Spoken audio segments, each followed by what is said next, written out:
You are Locked On Astros Postcast, part of Locked On Sports Houston on the Locked On Podcast Network. Your team every day. Bust out the brooms, bust out the fishing nets, whatever it is, the Dynamite. The Astros take a clean sweep of the Miami Marlins, finishing it off tonight by a final of 6-3. Jake Bloss returns to the mound. We'll talk about him. We will, at the very end of this show, get into the rumors today of the Astros being interested or having contact with the New York Mets about Pete Alonso. A lot to get into tonight as we bring you this episode of the Locked On Astros Postcast. Thank you for listening. Thank you for joining us right here live on the Locked On Sports Houston page. I'm your host, Michael Connor, tonight as the Astros get to a season-high 5 games over 500 with the victory tonight. They do it in easy fashion. This episode of the Locked On Astros Postcast, by the way, is brought to you by Booking.com. Booking.yeah. The right stay can make you a fan of any city, even your rivals. Check out Booking.com for your stay today. So the Astros tonight come out. They give up a run early. Jake Bloss gives up a run early. Come back, respond. Next inning, Marlins tied up. Come back, respond. Eventually take the lead. Do exactly what you're supposed to do against a bad baseball team. We'll talk about Bloss here in just a few minutes. What I saw out of him tonight, with his stuff and where he's at going forward, because they need him to probably be a little bit better than that. But I'm not going to get too critical of what he did out there on the mound tonight. It's his second big league start. It's his third overall start above the AAA or the AA level, excuse me, because he didn't make his AAA debut until recently in a rehab start. But let's talk about the baseball game on the field of getting through tonight. It wasn't necessarily a game that was like unbelievable by any means. The Astros as a team tonight had 5 hits? That's it. 5 hits, 6 runs. You know what they did tonight? And this, it goes back to the emphasis that I put on this last night, and I think we've talked about this a lot throughout this season. Taking care of your business against bad baseball teams. And that doesn't just cover the overall winning and losing, winning actually, against teams that you should beat. That covers the fact that you, inside of the game, take care of your business when the opportunities are presented to you. And tonight, the Astros had opportunities presented to them on multiple occasions. The Marlins are a disaster, a hot mess of a baseball team. They had 2 errors tonight. And really, look, both sides didn't play a clean baseball game. The Astros didn't necessarily play the cleanest baseball games either, whether it was Cesar Salazar a couple times early in the game, trying to backhand a ball, getting by him, wild pitches, Altuve's wild throw over first base on the jump throw, Joey Loperfido there out in left field, not making the play, getting, one step in, ball just sails over his head. It was not a clean baseball game. You know where that game would not be featured is on Tom Amansky's Fundamentals of Baseball videos. That game, not one of those that you're going to write home about. They happen, right?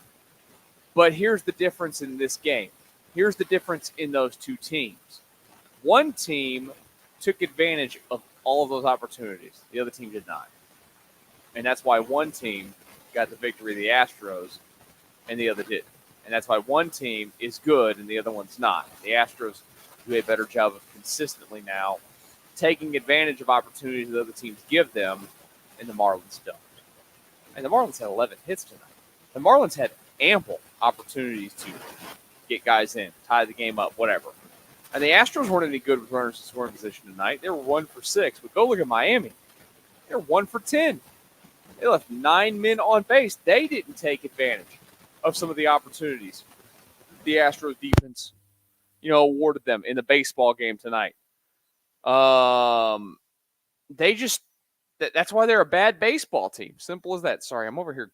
My dog he's got to go to the vet. He's biting at his paws, and it's really annoying to me. And I'm trying to get his attention to get him to stop as I'm doing the show. Bear, if you could please stop so I can do my show here, I would greatly appreciate it. But the Astros this entire series, whether it was Monday night's game, which again, hand up because I didn't have power, did not watch it.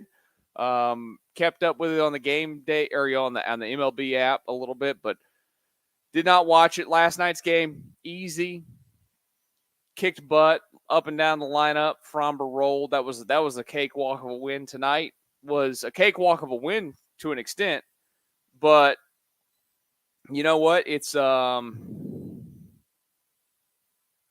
is what it is. No, that's not Coco, by the way. And if you guys, I see one comment telling me that you hear static.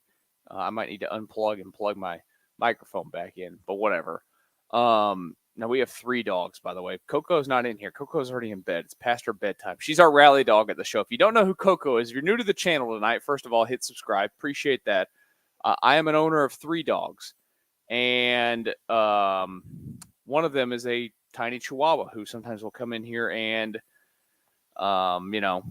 sit there and bite at my toes or something, or try to get my attention because she wants to hang out. And she made her debut last week on the show, and the Astros won. And she's the rally dog of the show now. But we don't have her tonight. We have Bear, who's actually laying in a chair next to me, and he's sleeping. He is my true shadow. He's with me for every Astros game. He knows when I'm mad at the Astros. He knows when I'm excited about the Astros. He knew tonight I was having a good night. I was relaxed on the couch because I'm watching them win and, again, take advantage of opportunities when they need to take advantage of opportunities throughout the baseball game. That is the telltale sign of a good baseball team. And they are now, again, a season high 5 games over 500. They will not go into the All-Star break with a record at 500 or a record below 500. And if I looked back on it ahead, and I guess you could, they were 4. They could have had a chance. So they've secured it. But if you had told me this back in May or even at the beginning of June, I would have said there's no chance I'll be sitting here in this chair doing this show telling you that the Astros will not go into the break at 500 or below it. It's wild. That is a credit to them. They have absolutely figured things out like they needed to. They've played some just torrid baseball at times. They even had some brief stretches. Look, they had, in this period of time where they've figured it out and where their record's been so much better, they didn't play like consistent, unbelievable baseball for an extended period of time. It's really only been in the last, 3 weeks now that it's been like extended, consistent. It was just kind of a little bit up and down. It was better. It was better than it was bad, obviously. But it was just like they'd win 4, then they'd lose 2. And then they'd win 3, and then they'd lose 2. It's just that it was annoying. Or they win 2, they'd lose 2. And it's just annoying stuff like that. They have finally gotten me to buy into the fact that, yes, this is a good baseball team still. This is a team that is a contender in the American League that can win it all once again, or can at least go back to the ALCS this year, even with a lot of the blemishes that they have. And they still have starting pitching blemishes. They still could use bullpen help. There is a possibility that they're going to add to their lineup as well. Well, again, we'll talk about today's rumor of Pete Alonso and others. People get caught up in the biggest name of the headline there in Pete Alonso, but I did want to give my thoughts on that and just kind of where this team is at and where my thoughts are still for this baseball team as they creep towards the deadline and how far they're willing to go in on this to give themselves a chance. Is this a team that you think is worthy of going all in on and trying to go and win another World Series? They're capable. They are definitely capable. And as we saw last offseason or last postseason, anybody can get hot, right? Anybody can get hot. They're going to have the Rangers coming up this week, and we'll take a look at that series here in just a couple of seconds as well, because that'll be a little hotly contested, I'm sure. Texas has been playing better baseball as of late, and you know that they don't like the Astros. The Astros don't like them. They'd like to come down here and probably win some baseball games this weekend, but hopefully that won't happen. Mariners, by the way, tonight, they are going to get an easy victory. At the time of this show, it's the bottom of the 5th. in Anaheim, and they are crushing the Halos 7-0. So that's been kind of the unbelievable thing. The Astros had this torrid climb back, and they got back to 2 games. And ever since they've gotten back to 2 games, it's like they win, Seattle wins. They lose, Seattle loses. It's just they've stayed the same for quite a few days in a row now. And, at some point, Seattle will lose again, and you'll win, and the standings will change. They have now been, think about this, they've been 2 games back now since the 3rd of July. They've been stuck at 2 games back since the 3rd of July. Today's the 11th, and they will be the same going into the 12th tomorrow on Friday. Let's talk about Jake Bloss and his return. Let's also talk a little bit about that series against the Rangers coming up this weekend, how important that is. And, of course, like I mentioned, we'll finish off the show with some of my thoughts on the news today, the rumors today that the Astros are in contact with the Mets about Pete Alonso, Luis Severino, and other first basemen across the market as well for the Astros. We'll do that in just a brief second here on the Locked On Astros Postcast. You need to get your fix up, your Stitch Fix. That's right, your fit.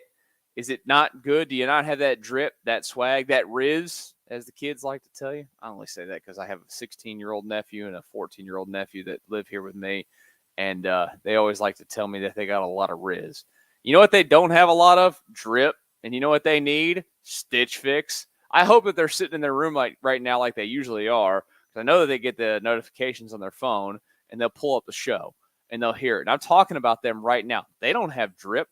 They need to get Stitch Fix. Stitch Fix is going to boost that confidence because they're going to get you into an outfit that makes you look really good. As they say, look good, feel good, play good, perform good, whatever it is. Simple as that. You can easily upgrade your wardrobe this year with a professional stylist that helps you find your new on-trend favorites that will work for you. Style that makes you feel as good as you look.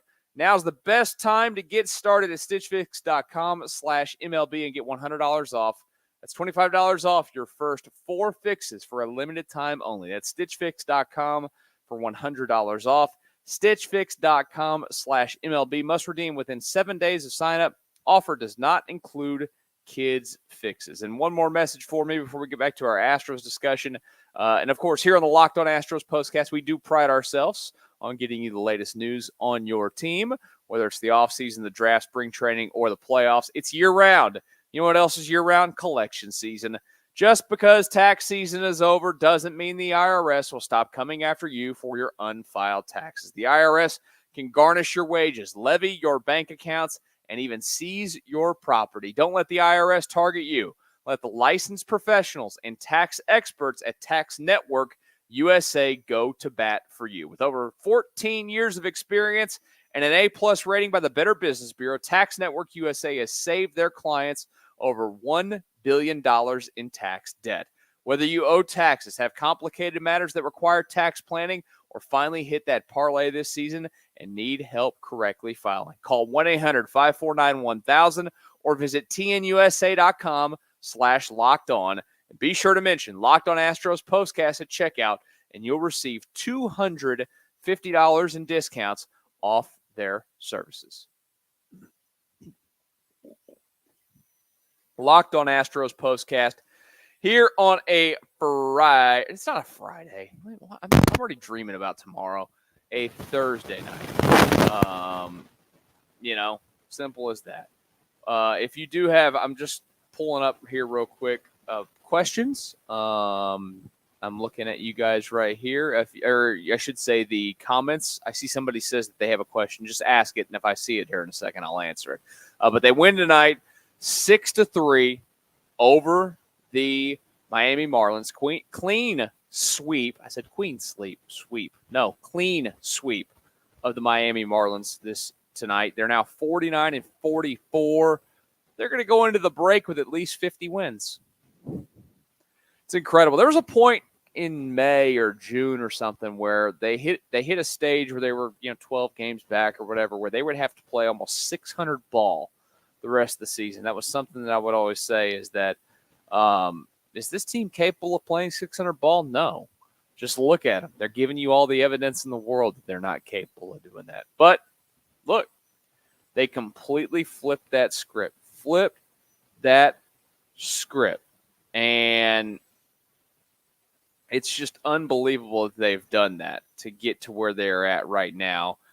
Playing great baseball, 7-3 over their last 10. They've won 3 in a row again. Their run differential now on the season's up to plus 49. They're rolling. They are absolutely rolling, and they've done it a little bit at times, kind of mixing and matching, piecing it together, starting pitching-wise, because they have, had, whether it's bullpen, whatever it might be, just great to see them figure this thing out. Jake Bloss tonight makes his return to the rotation after going out after his first big league start. I'm not going to get too high, too low on him at all. The guy was drafted last summer.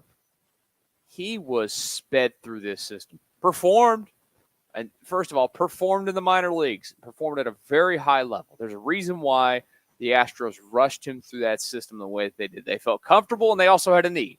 And they can say what they want, but they also had a need at the time at the big league level for pitching. And why not take a roll of the dice and give Bloss a chance? His command tonight was just terrible. But, I'm not going to get too much into it because, it's his second big league start, and he's coming off of missing time, and he made one rehab start. David, why can't you have anything?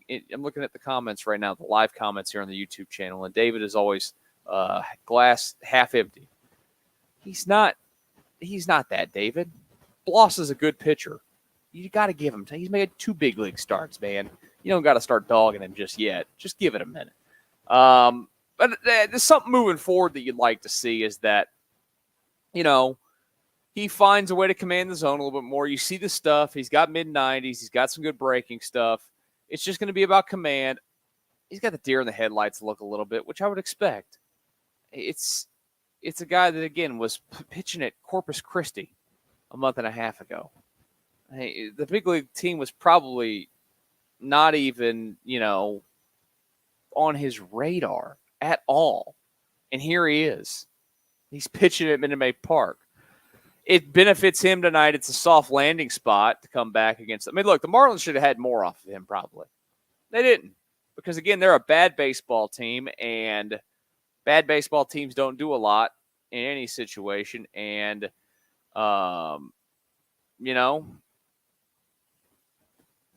tonight, Jake Bloss was the benefactor of facing a team like that. So we'll see how he looks his next time out. I'll be interested to see how the command looks. They need him to, again, have better command than he did with his stuff tonight. Period, end of story. Let's go ahead real quick and talk about the series coming up this weekend before we transition a little bit into the trade deadline stuff. Because, man, the trade deadline's creeping up on us. We are, less than 20 days away from the trade deadline now. It's on the 30th, so we are 2 full weeks and a couple of days before we get there to that.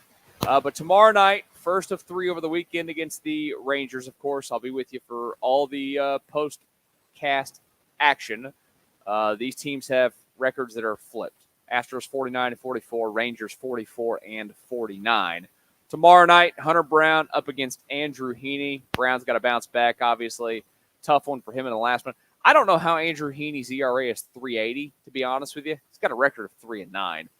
The Astros shouldn't have a problem with him. They've never really had a lot of problems with him in his past. I would expect them to get to him pretty easily. Saturday, that's a 3:10 first pitch Saturday. Evaldi goes for Texas. Arrighetti for the Astros. Advantage Rangers in that one. Even though the Astros have hit Evaldi, they're going to be able to hit, you would think, against him. But I'm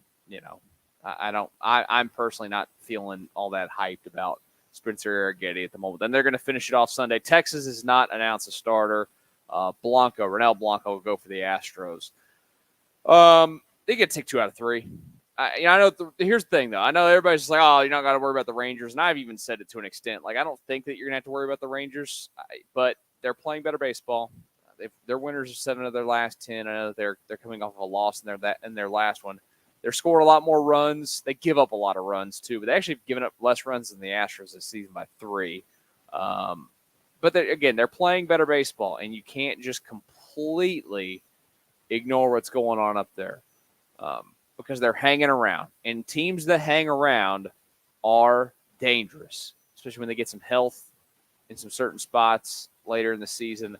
So I think it's an important series. The Astros have fared well against them so far this season. The Astros have fared well against them for years.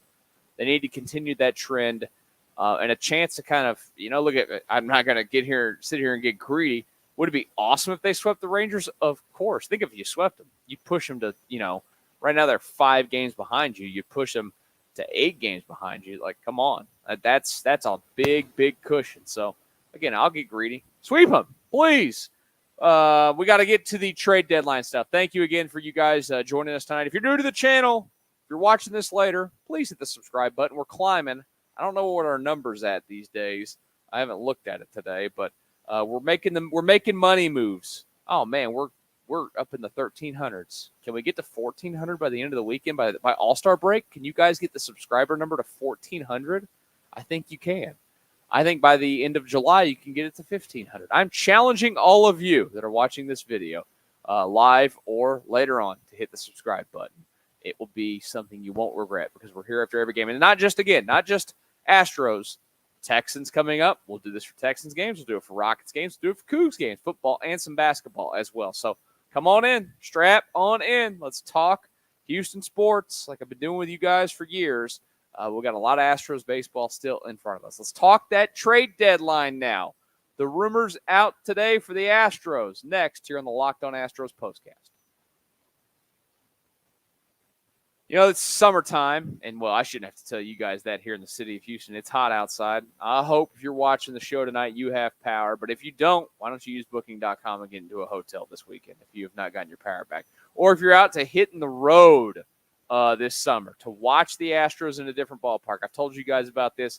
I've used Booking.com on multiple occasions to book stays in other cities when I'm out watching the Astros go do what they do. Simple as that. It's a great website to do just that. And, well, you know what? You can do that and have a great time. And you're going to say, I'm going back to Booking.com every single time. This episode, of course, brought to you by Booking.com. Yeah, the right stay can make you a fan of any U.S. city, even your rivals. So book today on Booking.com on the site or in the Booking.com app. And one final thing to remind you, and it's once you get there, once you get to those games in the rival city, after you've booked that hotel, you're going to need tickets. The Game Time app is the app you need to download on your phone right now. Looking for that last-second deal this summer? Those tickets are hot, baby. Get them while they're hot on the Game Time app. Simple as that. Go browse through that app. Check out everything that they've got. It's not just baseball. It's all sports. It's big, high-profile events as well. They got priority last-minute deals that'll save you up to 60% off buying last minute for sports, concerts, comedy, theater, and more. Flash deals where you'll save even more with an exclusive in-app deals on select seats ahead of the big game or the event. Take the guesswork out of buying MLB tickets with Game Time. Download the Game Time app, create an account, and use the code LOCKEDONMLB for $20 off your first purchase. Terms apply again. Create an account and redeem code LOCKEDONMLB for $20 off. Download Game Time today. Last-minute tickets, lowest price guaranteed. Thank you for joining us here on the Locked On Astros Postcast tonight. Following a sweep of the Marlins for the Stros. You'll love to see it. My mic is struggling. So is my microphone struggling or not? You guys got to tell me. It's, for whatever reason, if it's not plugged in at the right angle, some nights it screws up. I hope it's not. I'll try to move less, and maybe it won't do that. I did bang the table earlier, and that's usually a problem. So that's on me. That's on me if it's a problem. I'm sorry. But tell me in the comments, does it sound okay at the moment? If it is, I'm not going to touch it. If it's not, I'll jiggle a little bit. Yes, it's noisy. What does that mean? Noisy? I don't know what that means. I plugged it in and plugged it out. So just tell me again if it sounds okay. Pete Alonso is a big name on the market this trade deadline. Trade deadline comes up on the 30th of July this year. I think it's 4 o'clock or 3 o'clock. Let me just Google it real quick. MLB trade deadline. time is 5 o'clock Central Time on the 30th of July. Now, there's a report out there today from Jim Bowden, who's a former general manager of the I got the Marlins on the mic because they played the Reds and the Nationals long time ago. He works for Sirius XM, works for The Athletic as well. He's usually pretty tapped in with agents and whatnot. We'll have some stuff. He had a piece out in The Athletic today that the Astros are interested and have contacted the Mets about Pete Alonso. And it's not just Pete Alonso, because there are a lot of guys that are available at the first base spot that the Astros are, of course, looking towards and looking for. So it's going to be interesting to see if that is a real possibility. I still kind of go back and forth for myself personally on how deep you want to see the Astros go in terms of, look, they are in a win now mode. We all know that, correct? They're trying to win another World Series. It's as simple as that. And to win another World Series, this team needs help. They do not, in my opinion. Now, again, you can use last year as a example here and tell me that I'm wrong, because the Diamondbacks and the Rangers made it, and those two teams were, those two teams were not all that great in terms of record and in terms of overall strength going in. I mean, they were wild card teams and whatever. So, again, I can't sit here and tell you that it's whatever, but you're looking for 8 consecutive ALCS appearances, and the biggest fish out there is of course Pete Alonso. And I'm trying to get the Athletic article to pop up here, but for some reason my lovely Athletic account, which I was meaning to actually get rid of because I don't read it enough, it actually I got an alert on my phone today that it auto-renewed, and I'm like, oh no, what am I doing here? I screwed up. That's okay. I'll still read it, but it's not logging in for whatever stupid reason. Alonso is a big-time masher, and he would be awesome in the Astros lineup. There is no other way to put it. Like, he would be fantastic to add to this team. He'd make them more dangerous. Something that they've kind of missed in the middle of the lineup. It would slot other guys down a little bit, which would be great. But, it's going to come with a hefty price, because the Mets are going to have a ton of teams after his services. And when you have a ton of teams after his services, the price is going to go up and up and up and up. And even though he's a free agent after the season, and it sounds like, the Mets are going to probably trade him away and then maybe even try to re-sign him. He's not perfect. He strikes out a lot. He doesn't hit for a high batting average. He is a guy that at times will go into slumps and whatnot, but he can hit the ball over the fence at a crazy high clip. And that's something that is intriguing for the Astros. And first base has been a problem. We all know that. But, of course, John Singleton's playing better. John Singleton's hitting the baseball hard. I thought it was a little intriguing, again, to see the Astros name with Alonso. I wonder how much more you can deplete the farm system. I think that is the biggest concern right now, is that, you look at it and you go, man, what can you do to build this thing back up? How can you build this thing back up if you're constantly taking pieces out of it? And do you guys think right now that this team is that good? Like, this isn't to me, this isn't the 2019 team where you could go out and make a huge splash deal and put you over the top. This is a move that you're hoping to make you better. But again, there's plenty of guys in this article. I just finally was able to get it up on my phone. It says the Astros have also discussed Christian Walker with the Diamondbacks, Cody Bellinger with the Cubs, Andrew Vaughn with the White Sox. I think those are all fine options as well. I think I'd probably lean Walker in that situation. He does say that the Astros have shown interest starter-wise in Garrett Crochet, Eric Fetty, Jack Flaherty, Chris Bassett, Kikuchi, Yusei Kikuchi, Kevin Gossman, Cal Quantrill, and Austin Gomber. I actually watched, oh, good Lord, Kevin Gossman today. He was pitching for the Blue Jays. He looked good today against the Giants. That'd be a name that I'm interested in. I also like the thought of Chris Bassett, even though the Astros rough him up. Maybe pitching for the Astros would be one that would help him. I think of all those names and the starting pitchers that I like Jack Flaherty. When the Astros have seen him this year, he looks really good. And his stuff is playing really, really well this year.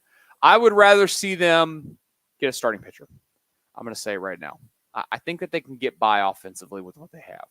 Would it be nice to add a first baseman or a little bit more bop in the lineup? Sure, why not?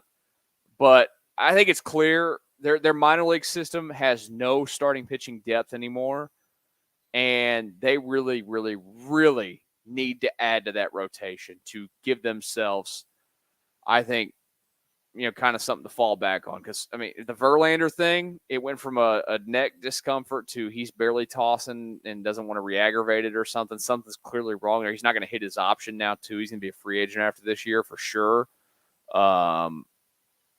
Which he could still come back, I guess. But, are you signing a 41, 42-year-old Justin Verlander who can't stay healthy at this point? I don't know. At some point you like to get Garcia back, but he was supposed to throw another bullpen in today, didn't do that, just did light toss.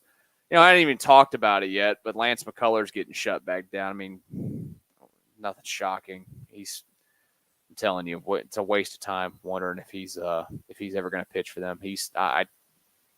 Waste of a contract, complete waste of a contract. So I think you got to get a starting pitcher. And look, if they want to add a bat too, like at the end of the day, if they went out and they got a starting pitcher and say Pete Alonso, would I be mad? No. Would I love that they've given away more of the farm system? No. But I could live with it. I could absolutely live with it because they're giving themselves a chance to go and win an American League that, look, right now in the American League, Baltimore's a juggernaut. We think, right? But they're in a battle for the East. The Yankees are falling apart at the seams, which you hate to see it. Hate to see it. I don't necessarily think that the American League winner is going to come out of the Central. I know that Cleveland's had a great year. I just don't see it. The American League is so winnable. And that's where I go back and forth on if there's a Pete Alonso there, a Pete Alonso deal to make it. If there's a Garrett Crochet deal to make it. If there's a Flaherty deal to make it. Whatever it is, make this team better and give yourself a chance to do it.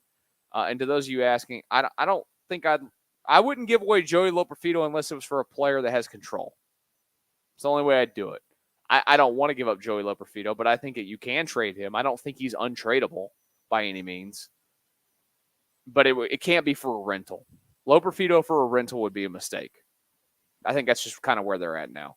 So we'll keep monitoring that. We'll talk about it, of course, anytime that these stories come up between now and the 30th. I'm sure we'll have plenty of them.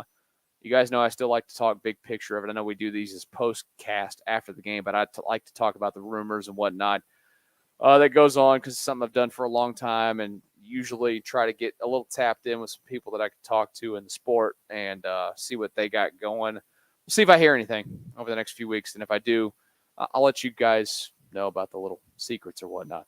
Appreciate you guys joining me tonight here after the win, after the sweep. Join me again tomorrow night after the game against the Texas Rangers, the last three ahead of the All-Star break at Minute Maid Park. If you're new to the channel tonight, please hit the subscribe button. Would greatly appreciate you coming back, hanging out with us again.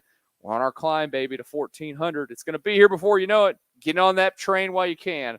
Again, talk to you guys tomorrow night after Astros and Rangers right here on the Locked On Astros Postcast.